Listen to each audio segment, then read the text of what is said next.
तो इस देश में अगर कुछ बड़ा है तो ना कोई मंदिर बड़ा है, ना कोई मस्जिद बड़ी है, ना कोई गिरजाघर बड़ा है। अगर बड़ा है तो डॉक्टर बाबा साहेब अंबेडकर का संविधान बड़ा है। इस बात को आपको समझना चाहिए। आपसे मैं एक बात कहना चाहता हूं, भाई आप तिलक तो लगाते हो, आप अपने हाथों में कलावा भी पहनते हो, फिर आप अगर जय भीम भी बोलते हो तो ये बहुत गलत बात है। या तो जय भीम बोलना छोड़ दो या तिलक और ये हाथों में कलावा पहनने छोड़ दो। क्योंकि मैं एक समाज सुधारक हूं और समाज सुधारक होने की हैसियत से मैं नहीं डरता हूं किसी मुकदमे से, मैं नहीं डरता हूं किसी लाठी डंडे से, चाहे फांसी हो जाए चाहे जेल हो जाए, लेकिन अपने समाज को सुधारने का जो बीड़ा उठाया है उस बीड़े को सीना ठोक कर ये कहता रहूंगा कि अगर आपके सर पे नीला सम्मान भी है और आपके माथे पे तिलक भी है तो भाई आप डॉक्टर बाबा साहेब अंबेडकर के मिशन से धोखा कर रहे हो। डॉक्टर बाबा साहेब अंबेडकर का जीवन भर का संघर्ष मनुवादी व्यवस्था के खिलाफ था। डॉक्टर बाबा साहेब अंबेडकर का जीवन भर का संघर्ष इस पाखंडी व्यवस्था के खिलाफ था। आज हमारे नौजवानों को ऐसे लोग जो हमारे बीच से होकर उस मनुवादी विचारधारा की चाटुकारिता करते हैं और हमारे नौजवानों के भविष्य को आग में झोंकने का काम करते हैं। बाबा साहेब अंबेडकर का मिशन कभी धर्म के लिए नहीं था। बाबा साहेब अंबेडकर का मिशन तो समानता के लिए था। बाबा साहेब अंबेडकर का मिशन तो समान शिक्षा के लिए था। बाबा साहेब अंबेडकर का मिशन तो समान चिकित्सा के लिए था। इस देश में शिक्षा, चिकित्सा और न्याय बिल्कुल फ्री होनी चाहिए, इसके लिए बाबा साहेब अंबेडकर का मिशन था। उस मनुवादी विचारधारा के चक्कर में लग रहे तो मेरे भाई अपने घर को पहचानो। अगर अपनी झोपड़ी में भी रहोगे तो शान से रहोगे, दूसरे की हवेली में भी नौकर कहलाओगे। इस बात को याद रखना। मैं अपने भाइयों को इसलिए कह रहा हूं, अरे जिन लोगों ने तुम्हारे पुरखों को कभी सम्मान से खाट पर नहीं बैठने दिया, जिन लोगों ने तुम्हारे पुरखों के सर पे पगड़ी नहीं रखने दी, जिन लोगों ने तुम्हारे पुरखों की माताओं बहनों के सर पे चप्पल हुआ करती थी, अगर आज तुम उनके पैरों में जाओगे तो हमारे पुरखों की आत्माएं भी कुड़ेंगी कि हमने किन लोगों के लिए अपने सर बलिदान कर दिए, हमने किन लोगों के लिए कुर्बानी दे दी। आज आप सबको यह तय करना पड़ेगा। जब ये मान सम्मान स्वाभिमान का जीवन किसी ने दिया है तो क्यों किसी के सामने झुकना है। अपनी मूंछों को मरोड़ देकर एक जान है, जीना भी शान से और मरना भी शान से। इस बात को याद रखना। और डरना किसी के बाप से भी नहीं है, डरना किसी के बाप से भी नहीं है। आज एक ऐसा दिन है जिस दिन को एक ऐसे मसीहा, करोड़ों शोषित, वंचित, पीड़ित दलितों के मसीहा, जिन्होंने दिन रात इस शोषित वंचित तबके को जगाने के लिए और उनको हक अधिकार देने के लिए अपने लहू का आखिरी कतरा भी कुर्बान कर दिया, अपने जीवन का अंतिम क्षण भी कुर्बान कर दिया। मैं उनकी तारीफ में मैं कितने भी शब्द कहूं, मैं कितने भी जीवन अपने लगा दूं, लेकिन डॉक्टर बाबा साहेब अंबेडकर की तारीफ मैं नहीं कर सकता हूं। आज एक युग पुरुष हमारे बीच से हमें छोड़कर चले गए थे, एक ऐसे महामानव हमारे बीच से आज के दिन हमें छोड़कर चले गए थे। 6 दिसंबर 1956 को इस भारत के अंदर शोषित, वंचित तबके और दलित पीड़ितों के लिए सबसे बड़ा काला दिन था।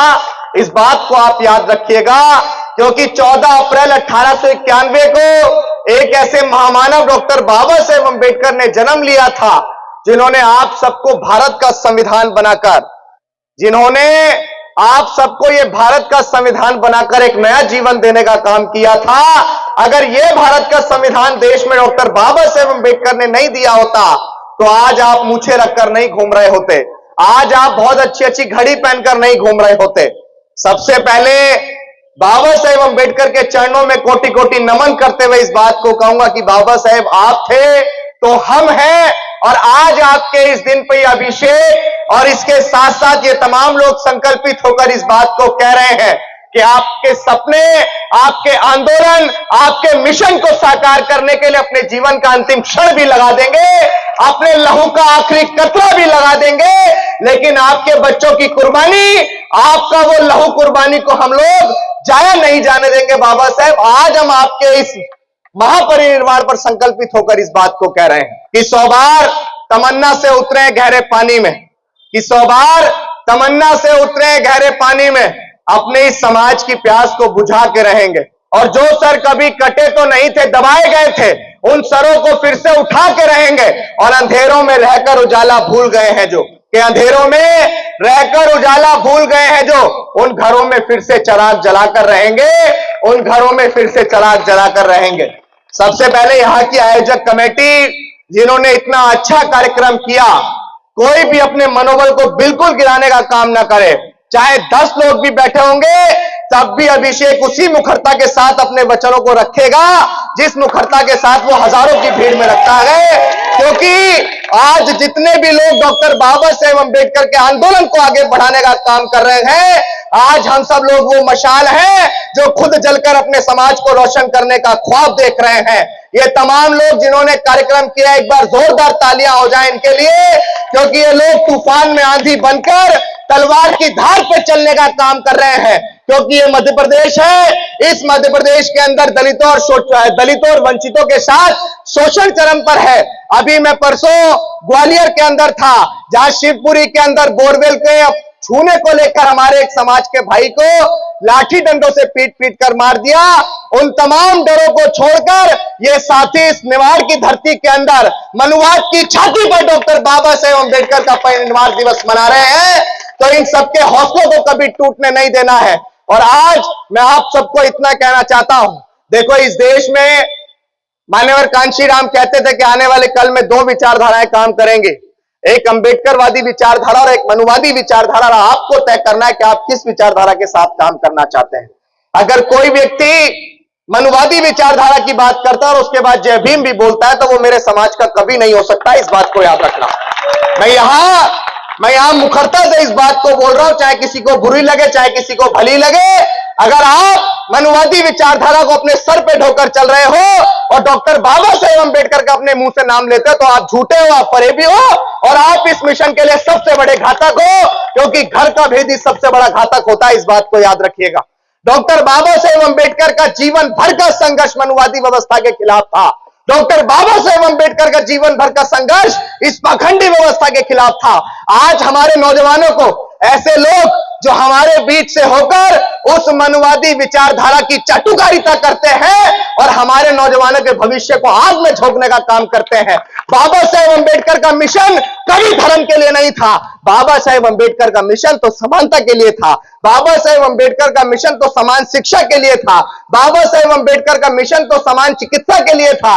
इस देश में शिक्षा, चिकित्सा और न्याय बिल्कुल फ्री होनी चाहिए, इसके लिए बाबा साहेब अम्बेडकर का मिशन था। बाबा साहेब आप अगर मैं आपको इतिहास बताऊं तो 1928 4 जनवरी को टाइम्स ऑफ इंडिया की एक रिपोर्ट ये कहती है कि हमारा भलाई समाज यहां बहुत ज्यादा संख्या में रहता है।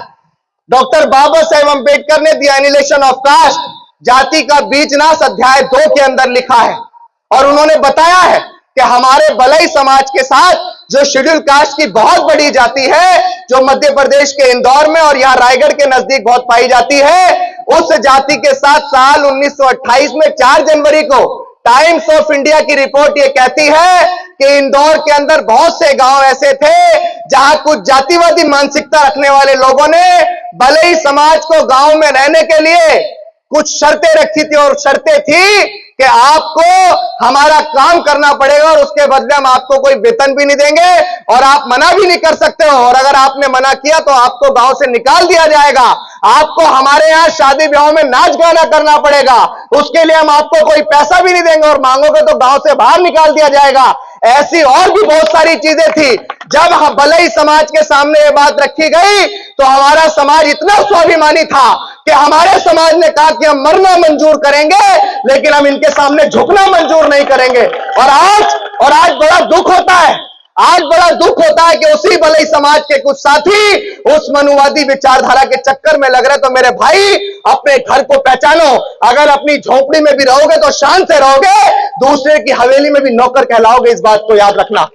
मैं अपने भाइयों को इसलिए कह रहा हूं, अरे जिन लोगों ने तुम्हारे पुरखों को कभी सम्मान से खाट पर नहीं बैठने दिया, जिन लोगों ने तुम्हारे पुरखों के सर पे पगड़ी नहीं रखने दी, जिन लोगों ने तुम्हारे पुरखों की माताओं बहनों के सर पे चप्पल हुआ करती थी, अगर आज तुम उनके पैरों में जाओगे तो हमारे पुरखों की आत्माएं भी पुड़ेंगी कि हमने किन लोगों के लिए अपने सर बलिदान कर दिए, हमने किन लोगों के लिए कुर्बानी दे दी। आज आप सबको यह तय करना पड़ेगा। हमारे भले समाज ने पिटीशन दायर की, पहले दरबार बोला करते थे, दरबार में पिटीशन दायर की गई कि हमारे ऊपर ऐसा शोषण किया जा रहा है, लेकिन उस समय पे हठधर्मियां थी। उस समय पे ये भारत का संविधान देश में नहीं था जो आपकी बात सुनता। फिर हमारे समाज को मजबूरन ये इंदौर और ये सारे क्षेत्रों को छोड़कर देवास, भोपाल और इधर की साइड जाके बसना पड़ा मजबूरी के अंदर। लेकिन साथियों, जब इस देश में डॉक्टर बाबा साहेब अंबेडकर ने 26 नवंबर 1949 को यह संविधान बना के तैयार किया और 26 जनवरी 1950 को यह संविधान पूर्ण रूप से लागू हुआ, उसके बाद हमारा समाज जहां चाहे वहां रह सकता है, हमारा समाज जहां चाहे वहां झंडा गाड़ के अपने आप को, काम को स्वतंत्रता के रूप से कर सकता है। तो अगर हमें किसी ने अधिकार दिए तो भैया किसी आल बवाल ने नहीं दिए, अगर हमें अधिकार दिए तो डॉक्टर बाबा साहेब अंबेडकर ने दिए। अगर हमें किसी ने सामाजिक परिवर्तन की राह दिखाई तो मान्यवर कांशीराम साहब ने दिखाई। यहां जितने भी साथी हैं, आपसे मैं एक बात कहना चाहता हूं, भाई आप तिलक तो लगाते हो, आप अपने हाथों में कलावा भी पहनते हो, फिर आप अगर जय भीम भी बोलते हो तो ये बहुत गलत बात है। या तो जय भीम बोलना छोड़ दो या तिलक और ये हाथों में कलावा पहनने छोड़ दो। क्योंकि मैं एक समाज सुधारक हूं और समाज सुधारक होने की हैसियत से मैं नहीं डरता हूं किसी मुकदमे से, मैं नहीं डरता हूं किसी लाठी डंडे से, चाहे फांसी हो जाए चाहे जेल हो जाए, लेकिन अपने समाज को सुधारने का जो बीड़ा उठाया है उस बीड़े को सीना ठोक कर ये कहता रहूंगा कि अगर आपके सर पे नीला सम्मान भी है और आपके माथे पे तिलक भी है तो भाई आप डॉक्टर बाबा साहेब अंबेडकर के मिशन से धोखा कर रहे हो। मुझे बड़ा दुख हुआ यहां देखकर। आपको ये समझना चाहिए, लुटा दे तेरे खातिर जान तो भी गम नहीं होगा, लुटा दे तेरे खातिर जान तो भी गम नहीं होगा, तेरे जैसा कोई अब जख्म का मरहम नहीं होगा। पढ़ा तुझको तो एक शायर के दिल की धड़कने बोली,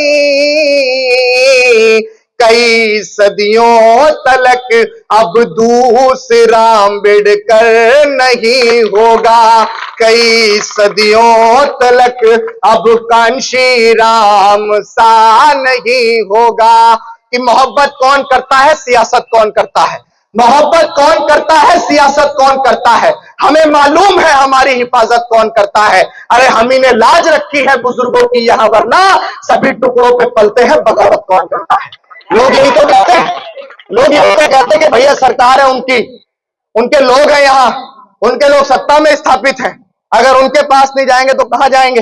अरे फिर तो हमारे पुरखे कभी क्रांति कर ही नहीं पाते, क्योंकि 6000 सालों से गुलाम थे हमारे लोग। अगर 6000 सालों की गुलामी को डॉक्टर अंबेडकर ने काटा तो पाला खींच के डॉक्टर अंबेडकर ने उनके मुंह तोड़ जवाब देने का काम किया था। आपको तो ये देखना चाहिए, आपको तो ये देखना चाहिए कि इस मध्य प्रदेश के अंदर चाहे आप कितना भी चीख लो और चिल्ला लो, चाहे आप कितना भी मनुवादी व्यवस्था का नाम ले लो, चाहे कितना भी एक नारा आप चीख चीख कर लगा लो, लेकिन दूसरी तरफ आपके भाइयों को मुच्छे रखने पे मारा जा रहा है, आपके भाइयों को पानी का मटका छूने पे मारा जा रहा है, आपको जय भीम बोलने पे मारा जा रहा है। अरे जिस समाज की बहन बेटियों की अस्मतें लुटती हैं और वो फिर भी दूसरों के दरबारों में चाटुकारिता करे तो इसका मतलब आप इंसान नहीं, आपकी इंसानियत मर चुकी है।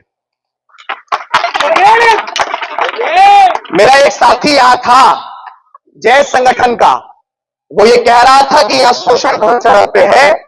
मैं तो आप सबसे कहूंगा कि अपनी कमर कस लो। इस देश में डॉक्टर बाबा साहेब अंबेडकर का और मान्यवर कांशीराम साहब का सामाजिक परिवर्तन का जो आंदोलन था, मैं आज आपसे कहता हूं किसी एक पार्टी, किसी एक संगठन की कट्टरपंथी छोड़ के आज एक सामाजिक संघ बनाने की जरूरत है देश के अंदर। अगर आज आप सबने सामाजिक परिवर्तन की मुहिम को उठा लिया, इस समाज को सुधारने का काम कर दिया, तो डॉक्टर बाबा साहेब अंबेडकर कहते थे कि जब तक आप इस देश में सामाजिक रेवोल्यूशन नहीं करोगे, जब तक आप इस देश में धर्म का परिवर्तन नहीं करोगे, जब तक आप राजनीतिक हैसियत से कभी मजबूत नहीं हो सकते हैं। जिस समाज की सामाजिक जड़ें मजबूत नहीं होती हैं, उस समाज की राजनीतिक हैसियत कुछ भी नहीं होती है। और ये वही मध्य प्रदेश है जहां साल 2003 में हमारे बिना मुख्यमंत्री नहीं बन सकता था, लेकिन अगर आज हम सबसे पीछे हुए हैं तो उसका कारण है हमारा घमंड, हमारे नेताओं का अहम और हमारी हठधर्मी। आज मेरे नौजवान साथी यहां है, मेरे भाई डॉक्टर बाबा साहेब अंबेडकर को अगर मानते हो तो बाबा साहेब अंबेडकर को मानने के लिए आपको किताबों को पढ़ना पड़ेगा, क्योंकि बिना शिक्षा के कोई भी अंबेडकरवादी नहीं हो सकता है। अगर आपको किसी गरीबी के कारण, अगर आप किसी वजह से नहीं भी पढ़ पाए हैं तो शिक्षा लेने की कोई उम्र नहीं होती है। आपको जीवन के अंतिम क्षण तक किताबें नहीं छोड़नी चाहिए। इसके लिए सबसे बड़ा उदाहरण है डॉक्टर बाबा साहेब अंबेडकर के, जिन लोगों ने कभी सम्मान से उनके बाल भी नहीं काटे थे, जिन लोगों ने उन्हें अपने तांगे पर नहीं बैठाया था, उन्हीं के सर पे बैठ के अपनी पढ़ाई के बलबूते डॉक्टर बाबा साहेब अंबेडकर ने भारत का संविधान बनाया था।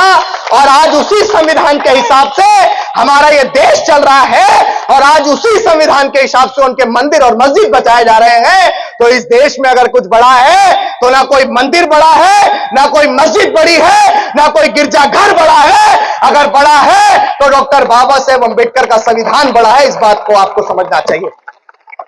मैं आपको पूरे भरोसे के और विश्वास के साथ ये बात कहता हूं कि अगर हमारे समाज के उन 4,000 लोगों को आपने बहिष्कार कर दिया ना, उनको चेयर, उनको सम्मान देना बंद कर दिया, तो आधा बदलाव आप उसी दिन कर देंगे। आपको लिख के दे रहा हूं। हमारी सबसे बड़ी कमी यही है कि विरोधी अपनी विचारधारा के लिए पूरा कट्टर है, लेकिन हम लोग किसके लिए कट्टर हो जाते हैं? हमारी जाति का है भाई, इसको बैठा लो। अरे हमारी जाति का है तो उसको क्यों बैठा लें? अगर कोई जाटव मनुवादी व्यवस्था की बात कर रहा है तो वो मेरा भाई नहीं है भाई।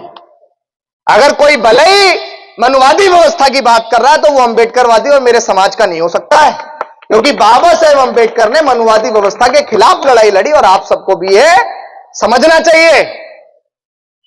देखो, जुल्म के खिलाफ लड़ते लड़ते अगर आप मर जाओगे, जुल्म के खिलाफ लड़ते लड़ते अगर आप मर जाओगे तो आपकी मौत का बदला आने वाली पीढ़ियां ले लेंगी।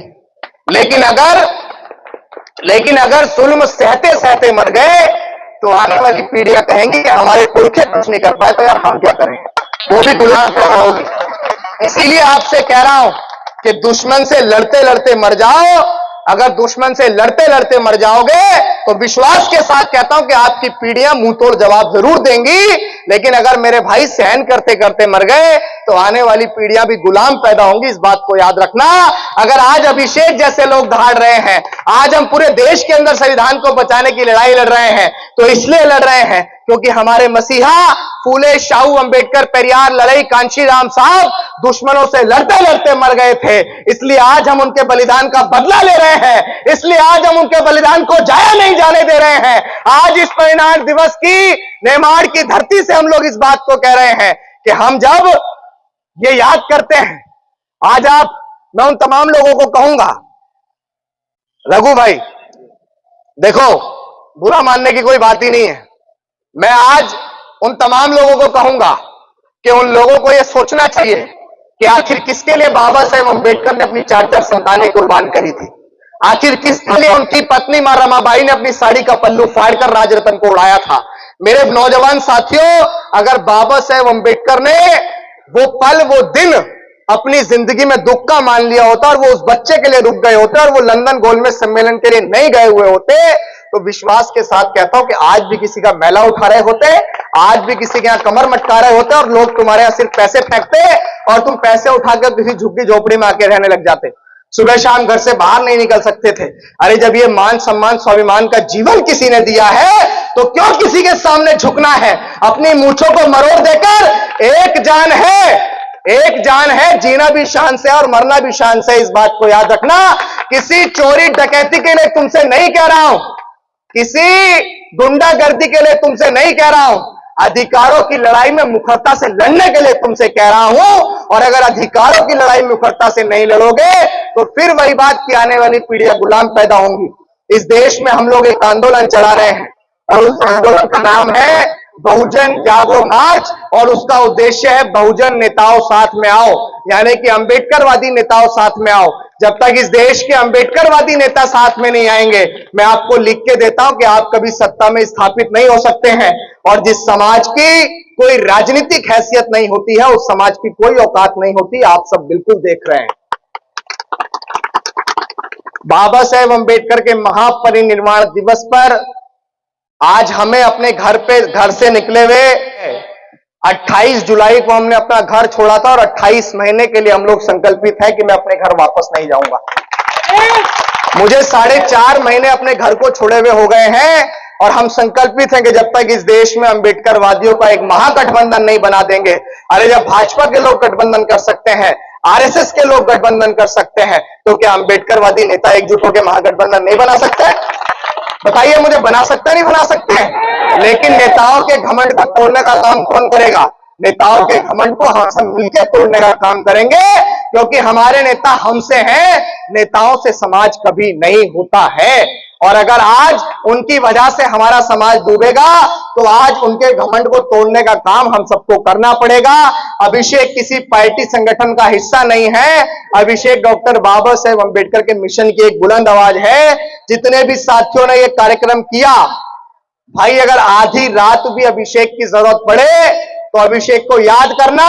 तुम्हारी खुशी में तुम्हारे पास बेशक ना आ पाओ, तुम्हारी खुशी में तुम्हारे पास बेशक ना आ पाओ, लेकिन तुम्हारी दुख मुसीबत तकलीफ में आपका भाई आपको पीठ नहीं दिखाएगा। ये जुबान के साथ इस महापरिनिर्वाण दिवस पे कह रहा हूं। लेकिन बस अब आप सबको पूरी मजबूती से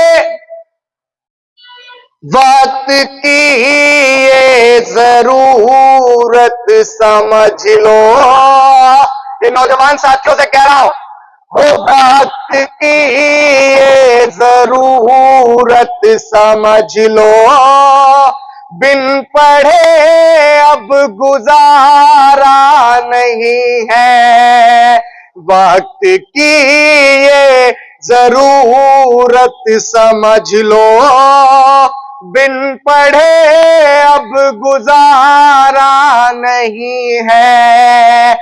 ना कोई रहनुमा ना हुकूमत, अब कोई भी तुम्हारा नहीं है। तुम पढ़ो और पढ़ कर लिखो सब, वरना संविधान बदला मिलेगा।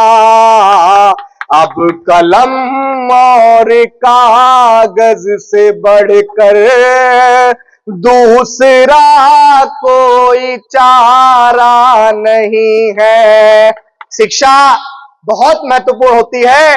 अगर आपके बीच आज मैं यहां से बोल पा रहा हूं, या आज आप देखते हैं कि मैं कहीं भी किसी आईएएस, आईपीएस, पीसीएस से लड़ जाता हूं, भिड़ जाता हूं समाज के लिए, तो वो सिर्फ और सिर्फ शिक्षा की बदौलत है। अगर मेरे पास शिक्षा नहीं होगी तो हम आपके अधिकारों के लिए कहीं लड़ ही नहीं सकते हैं। तो जिन भी साथियों ने ये भव्य कार्यक्रम कराया, उन सभी साथियों का बहुत बहुत धन्यवाद, बहुत बहुत आभार। जो बीत गया है कल, वो आज नहीं होता। और सबसे ऊंचा उड़ने वाला पक्षी सिर्फ बाज नहीं होता।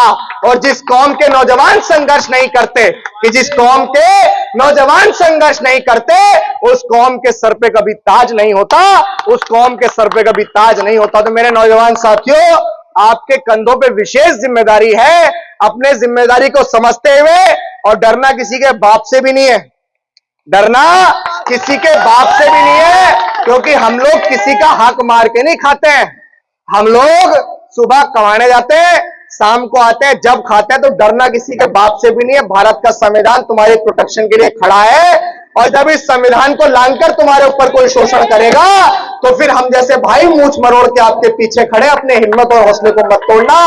हम लोग पूरी मजबूती से इस देश के अंदर सामाजिक और राजनीतिक रेवोल्यूशन के लिए, उस परिवर्तन के लिए काम कर रहे हैं। बस आप सब पूरी हिम्मत और मजबूती से, बस यार हाथ जोड़ के यही कहूंगा कि मनुवादी विचारधारा के चंगुल में मत आना, अंबेडकरवादी विचारधारा के साथ रहना। अगर मनुवादी विचारधारा के चंगुल में आ गए तो पीढ़ियां गुलाम हो जाएंगी, आप फिर से नौकरशाही वाली जिंदगी जियोगे। अंबेडकरवादी विचारधारा के साथ रहो। आपको इस देश का राजा बनाना है मेरे भाई।